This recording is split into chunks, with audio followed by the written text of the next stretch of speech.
여러분, 우리가 가정 생활을 하다 보면 부부 사이에 다툴 때가 있죠. 부부 싸움을 하고 나면 참 삶에 여러 가지가 불편합니다. 남자분들은 일단 부부 싸움을 하고 나면 안락한 침대를 포기해야 돼요. 대부분 쫓겨나죠. 그래서 안락한 침대를 포기해야 되고 밥도 못 얻어 먹어요. 굶든가 사 먹든가 빵으로 때우든가 그럽니다. 마음도 불편해요. 다투고 나면 갈등이 있으면 마음이 참 불편해서 행복하지가 않습니다. 우리 인생에 이런 부부 싸움만 해도 우리의 삶이 과히 행복하지 않아요. 여러분이 일터에서 직장 생활하는데 여러분의 상사가 여러분 한 사람을 꼭 집어서 아주 심하게 괴롭힌다고 생각해 보세요. 직장 생활이 행복하지 않습니다. 이유도 없이 나를 미워하고 나를 괴롭혀. 사람들한테 나에 대해서 안 좋은 얘기를 계속해요. 그럼 직장 생활이 상당히 불편할 거예요. 인생이 재미가 없을 거예요. 여러분, 학교에서 학생들이 학교 폭력 때문에 요즘 아주 심각하죠. 이거 시간이 갈수록 더 이게 많아지는 것 같아요. 만약에 우리 자녀 중에 우리 자녀들이 학교에서 왕따를 당한다고 생각해 보세요. 여러 친구들이 한 학생을 심하게 괴롭히고 못 살게 굴고, 그러면 학교 폭력을 당하는 그 피해자인 학생은 학교 생활이 행복해야 되는데 학교 생활이 지옥이 될 거예요. 삶의 의미와 소망이 없어지는 그런 삶도 될 수가 있어요. 누군가가 나를 미워하고 나를 괴롭힌다는 건 참 이렇게 우리 삶에 불행을 가져오는 그런 이유가 됩니다. 그런데 사도 바울의 삶이 오늘 보니까 읽은 본문을 보니까 사도 바울을 죽이려는 사람이 이렇게 많아요. 사도 바울이 예루살렘의 공의회에서 예수님을 이렇게 전한 이후에 유대인들이 이제는 작정하고 마치 예수님을 죽인 것처럼 사도 바울을 죽이려고 뜻을 모았어요. 그런데 얼마큼 이 사람들이 심하게 바울을 죽이려고 하냐면, 이 바울을 죽이기 전에는 나는 먹지도 않을 것이고 물도 마시지 않겠다라고 작정한 사람이 40명이 넘는데요. 여러분 생각해 보세요. 누가 여러분의 삶에 나를 죽이기 전에는 밥도 안 먹고 물도 안 마시겠다, 이거는 아주 죽이기로 작정하여 달려들겠다는 얘기죠. 그런 사람이 40명이 만약에 내 주변에 있다면 우리는 어떻게 호흡도 못할 거예요. 염려, 근심, 불안, 두려움, 인생을 살아갈 수 없겠죠. 바울이 지금 그런 상황 가운데 놓인 거예요. 바울을 죽이려는 사람이 40명이 모여 있어요. 그런데 참 인생이 불안하고 두렵고 정말 바울이 곧 죽을 것 같은데 하나님께서 바울과 함께 하시잖아요. 전능하신 하나님께서 강한 손으로 바울을 도우시잖아요. 그러니까 바울을 죽이려는 그 많은 사람들, 여러 가지 어려운 상황 속에서도 하나님이 바울과 함께 하셔서 하나님의 일들을 이뤄가시는 걸 볼 수 있어요. 참 놀라운 게요, 40명이 죽이려고 그러는데 하나님은 12배가 더 되는 470명의 로마 군인들을 통해서 바울을 지켜주세요. 로마의 창과 칼이 바울을 향하는 것이 아니라 바울을 죽이려는 자를 향하여 바울을 보호하는 창이 되고 칼이 된 거예요. 너무 놀랍죠? 하나님의 은혜예요. 이 지금 바울을 죽이려는 계략이 지금 천부장에게 알려집니다. 그래서 예루살렘에 있는 바울을 총독이 있는 가이사랴까지 보내주시면 거기서 더 바울을 재판하겠습니다 라고 이 모의를 하고, 바울이 예루살렘에서 가이사랴 가는 길에 40명이 매복해 있는 거예요. 그 길에 바울이 지나가면 죽이려고 하는데 이 천부장이, 로마의 군 천부장이 이 일을 듣고 470명의 지금 군인을 준비해 준 거예요. 여러분 생각해 보세요. 바울이 왕입니까? 바울이 총독입니까? 무슨 로마 군대가 470명이나, 보병 200, 창병 200, 기마병은 그 말로 전차 부대 같은 거예요. 이 기마병이 70기, 470명이나 되는 마치 왕을 호위해가는 그런 부대잖아요. 죄수인 바울 한 사람 호위하려고 그 유명한 로마의 군대 470명이 동원된 거예요. 그래서 예루살렘으로 가이사까지 진행하는 거예요. 참 하나님께서는 바울을 죽이려는 이 40명의 유대인들로부터 보호하시고자 로마의 군대를 동원하셔서 하나님은 바울을 안전하게 가이사랴까지 호송하시고, 그 가이사랴에서 총독 앞에서 그리고 이 왕들 앞에서 예수님을 전할 수 있는 하나님께서 축복의 사람으로 바울을 쓰시는 걸 볼 수 있다는 거예요.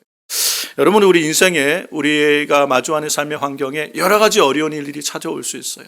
우리를 힘들게 하는 그런 사람들이 여럿이 있을 수 있고, 우리가 정말 우리 힘으로 해결할 수 없을 것 같은 위기의 상황을 마주할 수 있어요. 그것이 건강의 문제든 질병의 물질의 문제든 관계의 문제든, 아니면 우리가 살아가는 이 세상 사회가 전쟁이나 재난이나 전염병이나 문제들로 아주 위험한 상황을 맞이할 수 있어요. 그러나 여러분, 하나님의 사람들은요, 소망이 있는 줄로 믿습니다. 하나님께서는 반드시, 전능하신 하나님께서 하나님의 택한 백성을 반드시 도우시고 인도하여 주시는 줄로 믿습니다. 바울을 인도하신 그 하나님, 바울을 붙드시고 지키시고 보호하시고 하나님의 선한 뜻을 이루도록 끝까지 함께하신 하나님께서 오늘도 우리 순전한 교회 성도들과 함께 하시기를 주의 이름으로 축원합니다. 하나님은 어떤 인생을 끝까지 붙들어 주실까요? 전능하신 하나님께는 능치 못함이 없는데, 하나님은 어떤 인생을 끝까지 보호하시고 지키시고 책임지실까요? 바울 같은 인생이에요. 바울의 인생의 특징이 뭐냐면, 먹든지 마시든지 무엇을 하든지 하나님의 영광을 위해 살겠다고 뜻을 정한 사람이에요. 오직 복음과 예수 그리스도를 전하겠다고 뜻을 정한 삶이 바울의 삶이에요. 하나님께서는 그 인생을 책임져 주시는 거예요. 오늘도 우리의 삶이 일상 가운데 분주하게 살아가다가 오늘도 주일날 하나님 앞에 예배를 드리잖아요. 예배를 드릴 뿐 아니라 우리의 삶이, 우리의 인생의 목적과 방향이 하나님을 영화롭게 하는 삶으로 뜻을 정할 수 있다면 하나님께서는 반드시 그 인생을 책임져 주실 줄로 믿습니다.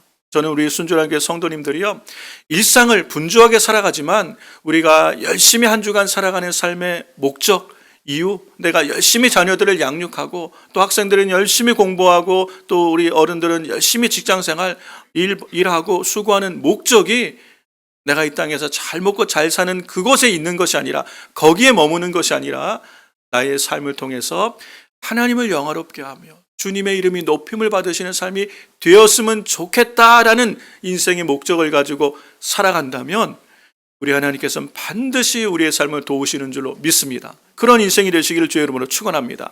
그런데 우리의 삶에 그런 선한 목적과 부르심, 다른 말로 하면 사명을 따라 살아가는 인생이 되기 위해서는요, 몇 가지 단계가 있는 거야. 어느 날 갑자기 하루아침에 그런 삶을 살 수 있는 게 아니에요.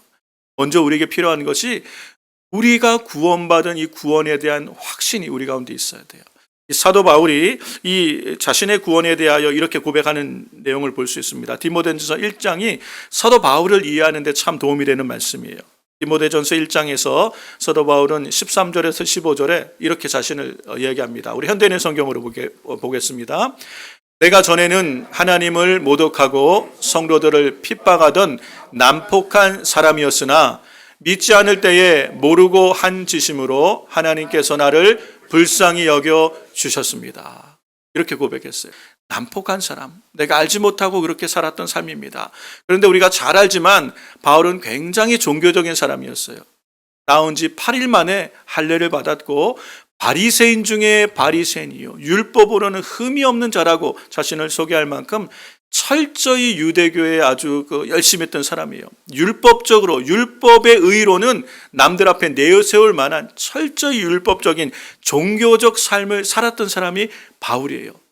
어쩌면 내가 율법을 다 지켜서 의롭게 되어서 하나님 앞에 구원을 받아야 되겠다라고 뜻을 정하고 정말 철저하게 율법적인 삶을 살았던 사람일지도 몰라요. 도덕적으로나 윤리적으로 남한테 흠 잡힐 것 없이 정말 열심히 살았던 사람이었을 수도 있어요. 그런 철저한 종교인이었지만 구원은 그렇게 받는 게 아니라는 것이에요. 바울이 깨닫고 나니까 구원은 내가 율법을 다 지켜서 내가 스스로 하나님 앞에 의롭게 되어서 그렇게 의인이 되어 구원받는 게 아니구나. 나는 어쩔 수 없는, 우리는 죄인인데 내 안에 있는 죄 문제는 오직 하나님께서 예수님을 보내주셔서 그 예수 그리스도 안에 있는 믿음과 사랑, 오직 예수 그리스도를 믿음으로 내가 의롭다함을 받는구나. 아, 예수님 안에 죄 사함이 있구나. 예수님 안에 부활이 있구나. 예수님 안에 영원한 생명, 구원이 있구나. 이걸 깨달은 거예요. 그래서 주님의 은혜가 내게 넘쳤다 그러는 거예요. 사랑하는 성도 여러분, 여러분의 삶에 하나님의 은혜가 넘치기를 주의 이름으로 축원합니다. 이 은혜가 깨달아져야 돼요. 야, 내가 스스로 의로울 수 있는 인생이 한 사람도 없구나. 내가 율법의 의로 하나님 앞에 의로울 수가 없구나. 나는 오직 믿음 안에 의가 있구나. 하나님의 의가 되시고 하나님의 공의가 되시고 하나님의 구원이 되시는 하나님의 아들 예수 그리스도를 믿는, 그래서 예수님 안에 있는 믿음이에요. 예수 그리스도를 믿음으로 우리가 의롭게 되기 때문에. 그리고 하나님께서 그 아들을 이 땅에 보내셔서 독생자를 주셨으니 이는 저를 믿는 자마다 멸망치 않고 영생을 얻게 하시려고 하나님의 아들 십자가에 내어 주신 그 사랑을 깨달은 거예요. 나를 죄에서 구원하시려고 내 죄를 다 예수님이 담당하시고 예수님이 십자가에 달리시는, 하나님의 아들을 십자가에 내어주시는 하나님의 사랑을 깨달은 거예요. 그래서 예수 그리스도 안에 구원 얻는 믿음이 있고 예수 그리스도 안에 하나님의 사랑을 깨달으니까 이 하나님의 사랑이 넘치니까 어떻게 되는 거예요? 감사하는 삶을 살게 되는 거예요. 사랑하는 성도 여러분, 먼저 우리 안에 이 구원에 대한 확신이 있기를 주의 이름으로 축원합니다. 이 확신이 우리 안에 있을 때요, 그 다음에 나타나는 게 뭐냐면 감사예요. 이런 죄 많은 나를, 벌레 같은 나를 주님이 사랑하여 주셔서, 나를 택하여 주셔서, 나를 자녀 삼아 주시고, 나를 구원하시고 내게 영원한 하나님의 생명을 주셨구나. 이 구원이 너무너무 감사한 거예요. 그래서 이 생명의 예수님을 전하는 삶을 살아야 되겠다. 그때 우리는 복음을 향한 헌신이 나오게 되는 줄 믿습니다. 바울의 고백이 로마서 1장도 마찬가지입니다. 13절에서 15절을 보면 바울이 이런 얘기를 해요. 형제들아, 내가 여러 번 너희에게 가고자 한 것을 너희가 모르기를 원치 아니하노니 이는 너희 중에서도 다른 이방인 중에서와 같이 열매를 맺게 하려 함이로되 지금까지 길이 막혔도다. 이방에서 많은 열매를 맺었던 것처럼 너희 로마에 있는 너희에게서 가서 복음 전해서 이 구원의 열매, 생명의 열매를 맺기를 원하는데 지금까지 여러 번 로마로 가려고 했지만 길이 막혔다는 거예요. 그러면서 바울이 뭐라고 고백하냐면 헬라인이나 야만인이나 지혜 있는 자나 어리석은 자나, 그러니까 세상 모든 사람에게 내가 왜 이렇게 복음을 전하려고 애를 쓰고 왜 로마에 있는 멀리 있는 너희에게까지 찾아가서 복음 전하기를 원하냐면 나는 빚진 자라는 거예요. 바울이 무슨 돈을 많이 빌려서 빚진 자입니까?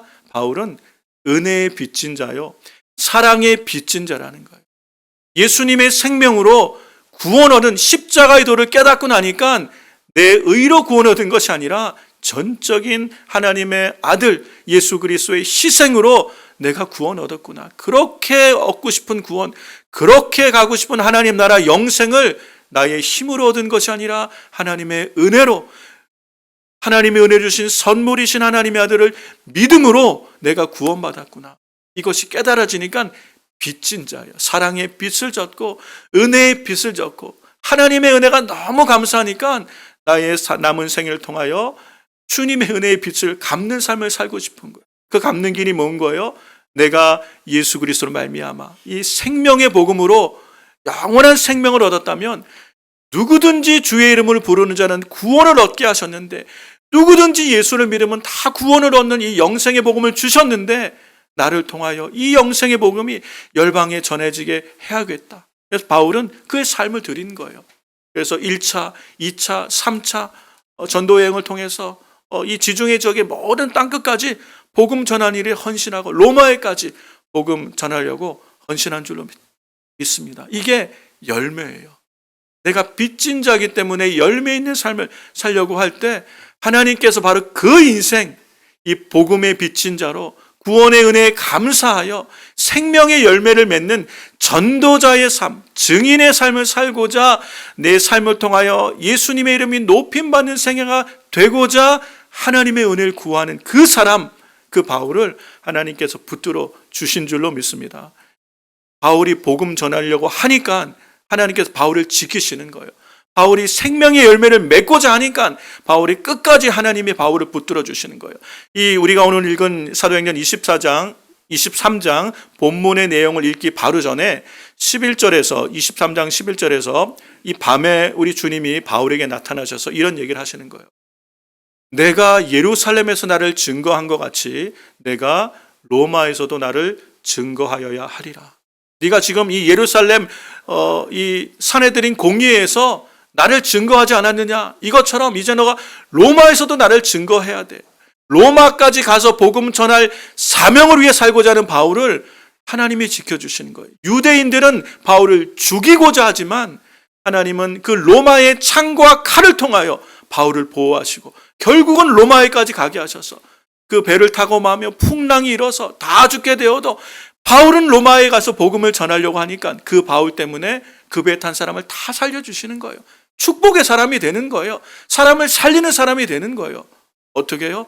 복음을 위해서 살고자 하고 예수님을 전하고자 하는, 예수님을 전하는 삶을 살고자 뜻을 정한 바울을 우리 주님이 붙드시니까, 그 사람을 축복하시니까 옆에 사람들이 복을 받는 축복의 사람이 되는 줄로 믿습니다.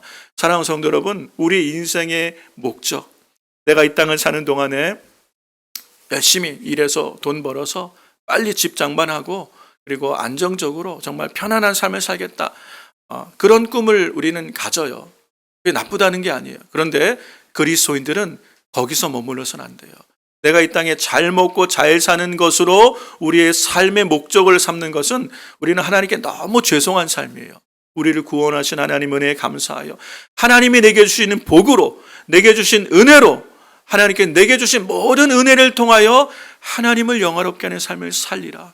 내게 주신 시간과 건강과 물질과 내게 주신 많은 은혜를 하나님을 기쁘시게 하는 일을 위하여 쓰임받는 삶을 살리라 뜻을 정하면요, 하나님께서 어떠한 상황 속에서도 우리 인생을 붙드시고 책임져 주시는 줄로 믿습니다. 바울을 보호하시는 것처럼 우리 순전한 교회 성도들의 삶이 바로 그러한 삶이 되길 주의 이름으로 축원합니다.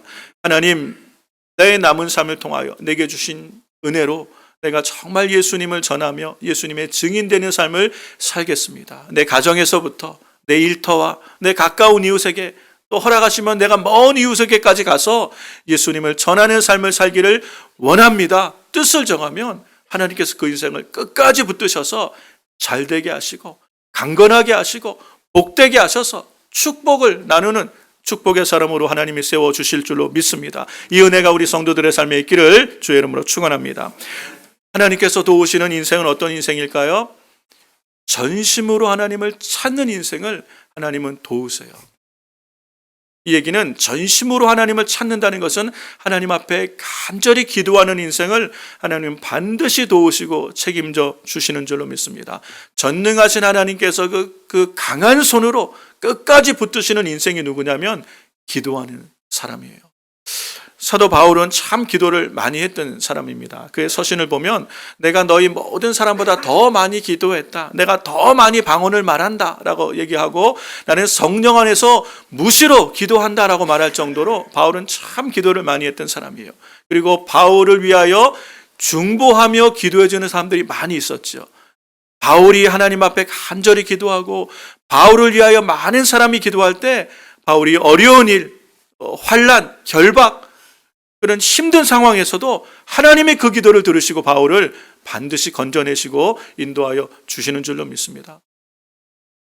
예레미야 선지자에 보면, 예레미야서에 보면 하나님께서 예레미야 선지자에게 이런 말씀을 하시죠. 이제 남유다가, 북이스라엘은 이미 아수르에게 망하였고 남유다 역시 바벨론에게 망하여서 완전히 초토화됐어요.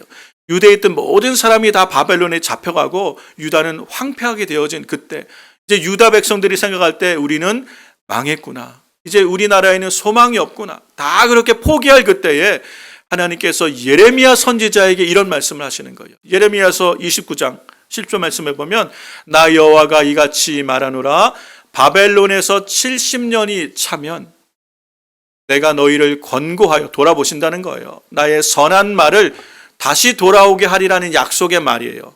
회복의 말이에요. 구원의 약속이 선한 말이요. 이 말을 너희에게 실행하여 너희를 이곳으로 돌아오게 하리라. 70년 지난 후에 너희를 다시 회복해 주겠다. 이 약속이 여기서 나오는 거예요.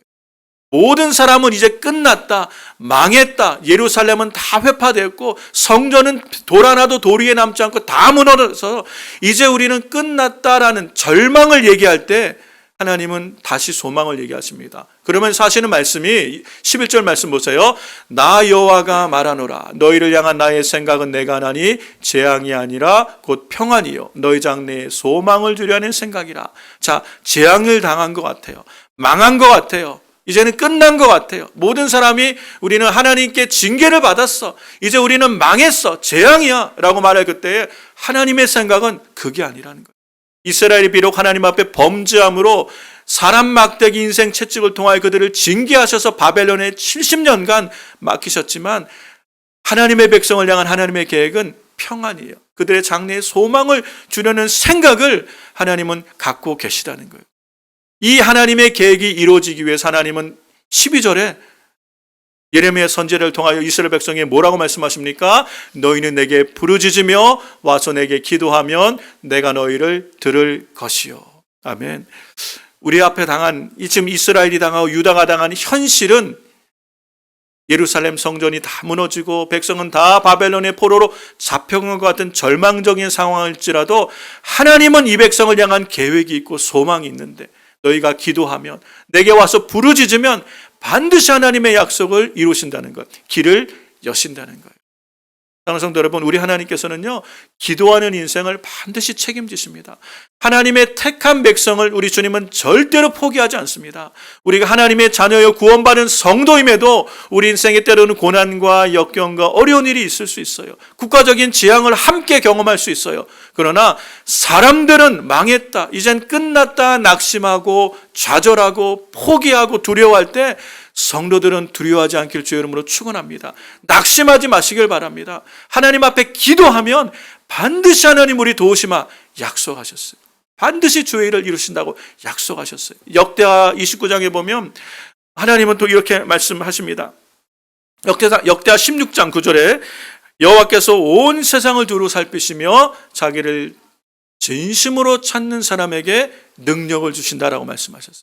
전심으로 하나님을 찾는 자, 진심으로 하나님 앞에 나와 기도하는 사람을 찾으시고 능력을 베풀어 주신다. 구원하신 하나님의 은혜를 보여주신다고 말씀하셨어요.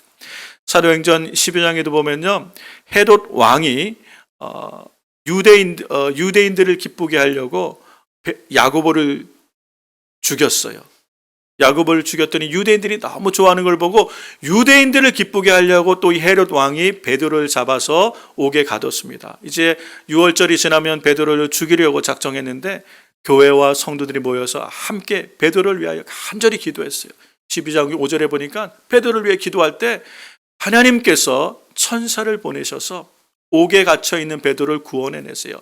손과 발에 이 쇠사들이 묶여있는 이 베드로를 천사가 함께해서 이 쇠사들을 다 풀어주시고 결박을 풀어주고 갇힌 옥문을 열게 하셔서 하나님이 천사를 통하여 베드로를 구원하시는 내용이 나옵니다.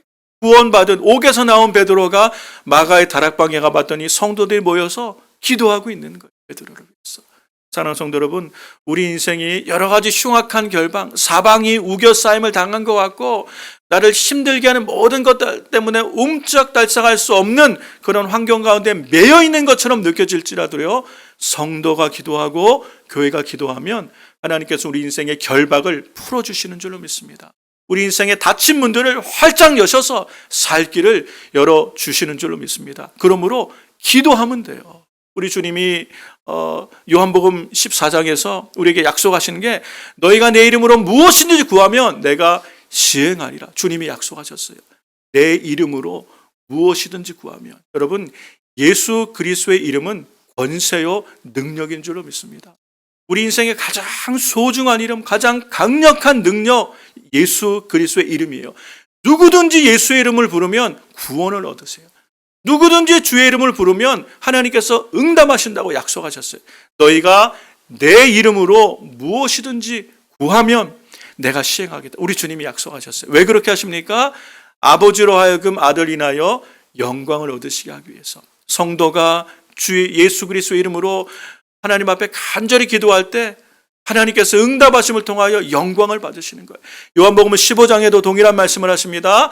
너희가 나를 택한 것이 아니요 내가 너희를 택하여 세웠나니 이는 너희로 가서 과실을 맺게 하고 또 너희 과실이 항상 있게 하기 위해서 우리에게 생명의 열매를 맺는 인생을 살게끔 하시기 위해서 내 이름으로 아버지께 무엇을 구하든지 다 받게 하려 함이라. 우리 주님이 우리의 기도에 응답하신 이유가 뭐예요?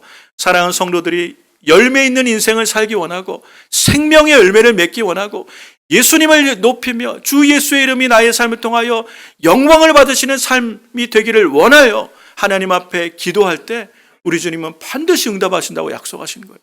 여러분이 복음을 증거하는 일 때문에 어려움을 당하셨습니까? 기도하십시오. 하나님이 반드시 응답하십니다. 여러분, 우리 육체가 연약합니까? 질병이 있습니까? 하나님, 내가 정말 주를 위해 살고 싶습니다. 하나님 앞에 기도하면 하나님 우리에게 회복을 주시는 거예요. 쓰임받게 하시는 거예요. 아니, 우리가 포기하지 않고 주의 일을 위하여 헌신하도록 우리 인생을 이끌어 가시는 줄로 믿습니다. 하나님께서는 우리의 기도에 반드시 응답하시는 거예요. 그래서 기도하는 성도들을 통하여 하나님 역사하실 줄로 믿습니다. 여러분, 예수 그리스도의 이름이 권세라는 것이에요. 그래서 우리 이 이름을 우리에게 주셨다고 말씀하셨어요. 예수의 이름을 우리에게 주셔서 너희가 내 이름으로 무엇이든 구하면 내가 시행하리라 말씀하신 것처럼 여러분, 예수님의 이름으로 구하며 부르짖어 기도하는 우리 성도님들 되시길 주의 이름으로 축원합니다. 그런데 여러분, 어디서 기도하느냐가 참 중요해요. 여러분, 우리가 어느 곳에서나 항상 깨어 기도할 수 있어요. 하나님은 천지에 충만하시잖아요. 어디서든지 우리가 기도하고 응답받을 수 있어요. 그런데 잘 안 돼요. 여러분, 가정에서 늘 기도하실 수 있어요. 근데 가정에서 규칙적으로 하나님 앞에 기도하기가 쉽지가 않아요. 여러분이 어느 곳에 있든지 기도하여 응답받기 위해서는요, 여러분이 성령 충만한 사람 되시면 돼요. 하나님이 함께 하시는 사람이 되면 내가 어느 곳을 가든지 내가 있는 곳이 거룩한 곳이 되는 거예요. 여러분이 성령의 사람이면 여러분이 일터에 가서 기도하면 그 일터가 여러분 때문에 하나님의 응답이 하는 거룩한 곳이 되는 거예요. 여러분이 가정에 가서 거기서 기도하면 여러분은 성령의 사람, 거룩한 사람이기 때문에 하나님의 가정에서 기도할 때 응답하시는 거예요. 그런데 그렇지 않으면 기도가 쌓여 있는 곳에 와서 기도하셔야 돼요. 그래서 교회에 나와서 기도하라는 거예요. 혼자서는 힘들 때가 많아요. 모여서 함께 부르짖어 기도하면 하나님께서 반드시 그곳에 함께 하셔서 응답하시는 줄로 믿습니다. 두세 사람이 내 이름으로 모인 그곳에 내가 그들 중에 함께 하느니라. 우리 주님이 약속하신 것처럼 여러분이 정말 기도하기 위해서 교회를 찾고 하나님 앞에 합심하여 부르짖을 때 반드시 우리 주님이 응답하여 주실 줄로 믿습니다. 기도할 때요, 여러분 한 가지 염두에 두실 게, 하나님, 내가 지금 이런 어려운 일을 겪었습니다. 하나님 도와주세요. 하나님, 우리 자녀들을 축복해 주세요. 우리 비즈니스가 잘 되게 해 주세요. 교회가 부흥케 해 주세요. 우리가 기도를 늘 하잖아요. 그렇죠? 근데 응답이 금방금방 안 와요. 그것은 왜 그러냐면 우리가 하나님 앞에 기도하는 것을 싫어하는 존재가 있어요. 우리의 기도를 방해하며 회방하는 존재가 있어요. 이스라엘이 하나님 앞에 기도하여 하나님께서 가브리엘 천사를 통하여 미가엘 천사를 통하여 응답을 가져오는데 방해하는 사단 마귀가 대적하는 세력이 있다는 거예요. 우리 기도도 마찬가지예요. 여러분이 개인적으로나 가정을 위해서, 자녀들을 위해서, 아니면 여러분의 비즈니스를 위해서 교회를 기도하는데 기도를 하잖아요. 응답이 그때 안 오는 이유가 뭐냐면요, 이걸 방해하는 마귀의 괴계가 있기 때문에 그래요. 그래서 기도할 때 우리가 구체적으로 여러분이 한 기도의 제목을 가지고 오래 기도하셨는데 응답이 안 올 때는 이렇게 기도를 해보셔야 돼요.